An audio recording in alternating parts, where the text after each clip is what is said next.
मन को सामर्थ्यवान बनाने के लिए और मन की शांति बनाए रखने के लिए संत रामदास जी ने मन के श्लोक बताए हैं। मनाचे श्लोक नंबर 11। जनी सर्वसुखी असा कोण आहे, विचारे मना तुची शोधूनि पाहे, मना त्वाची रे पूर्वसंचित केले, तया सारिखे भोगणे प्राप्त झाले। हिंदी में इसका अर्थ है ऐसा कोई जग में है कोई कि जिसे सब सुख हासिल है? नहीं है, ऐसा कोई भी व्यक्ति नहीं है।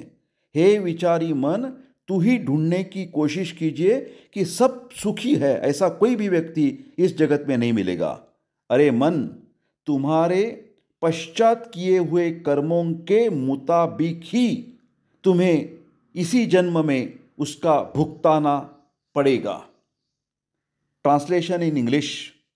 ओ thoughtful mind, search yourself a person who is always and forever happy in the world? No, it is not possible. O mind, it is your accumulated deeds of previous birth or this birth that will make you suffer accordingly in this life only. If you do the good things, you will get the good benefits.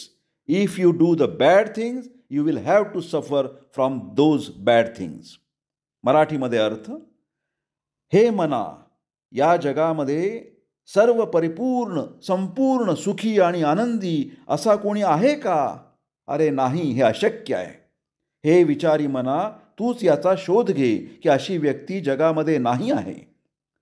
तू जे जे काही या जन्मी किंवा पूर्वजन्मी चांगले किंवा white कर्म करतो, त्यानुसार तुला याच जन्मामध्ये चांगले किंवा वाईट भोगावे लागते.